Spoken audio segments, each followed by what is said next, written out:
করোনার সত্য ফাঁস করায় চীনা সাংবাদিকের জেল। করোনা মহামারীর শুরুতে সারা বিশ্ব অন্ধকারে ডুবেছিল। ঠিক সেই সময় উহানের ভেতর থেকে সত্যিটা তুলে ধরার সাহস দেখিয়েছিলেন এক তরুণী সাংবাদিক ঝাং ঝান।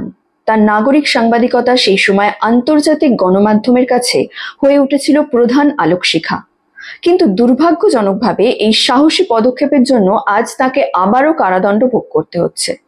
2020 সালের ফেব্রুয়ারিতে যখন উহানে করোনা সংক্রমণ দ্রুত ছড়িয়ে পড়ছে, তখন ঝাংঝান হাসপাতালগুলোর ভয়াবহ অবস্থা, রোগীদের ভিড়, খাদ্য ও ওষুধের সংকট এবং সরকারের তথ্য গোপনের বিষয়গুলো সরাসরি সম্প্রচার করেছিলেন।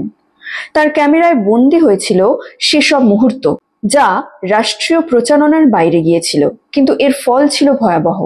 কয়েক মাসের মধ্যেই তাকে আটক করা হয় এবং বিশৃঙ্খলা সৃষ্টি ও সমস্যা উস্কে দেওয়ার মতো অস্পষ্ট অভিযোগ আনা হয়, যা চীনে প্রথাগতভাবে ভিন্ন মত দমনে ব্যবহৃত হয়।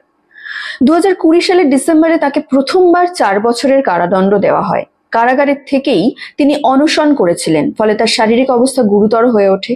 এরপর 2024 সালের মে মাসে তিনি মুক্ত হলেও কয়েক মাসের মধ্যেই আবারও আটক হন। অবশেষে 2025 সালের সেপ্টেম্বর মাসে পুনরায় তাকে আরো 4 বছরের সাজা দেওয়া হয়েছে। এই ঘটনা শুধু একজন সাংবাদিকের ব্যক্তিগত দুর্দশার কাহিনী নয়, বরং পুরো রাষ্ট্র ব্যবস্থার স্বচ্ছতা ও মত প্রকাশের স্বাধীনতার সীমাবদ্ধতার প্রতিফলন। করোনা মহামারীর মতো বৈশ্বিক বিপর্যয়ে জনগণ প্রকৃত তথ্য জানার অধিকার রাখে, কিন্তু ঝাংঝানের মতো সাংবাদিকেরা সেই দায়িত্ব পালন করতে গিয়ে কারাগারে বন্দী হচ্ছেন। এতে বোঝা যায় তথ্য নিয়ন্ত্রণ ও রাষ্ট্রীয় বয়ান চাপিয়ে দেওয়ার চেষ্টা কতটা গভীরভাবে প্রথিত।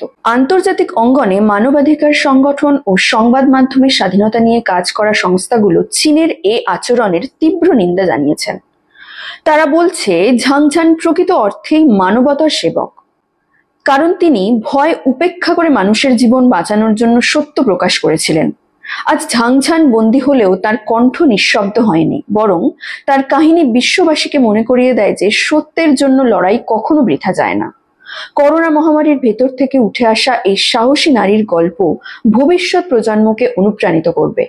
তাদের শেখাবে সংকটের মুহূর্তে সত্য বলার দায় এড়িয়ে যাওয়া যায় না।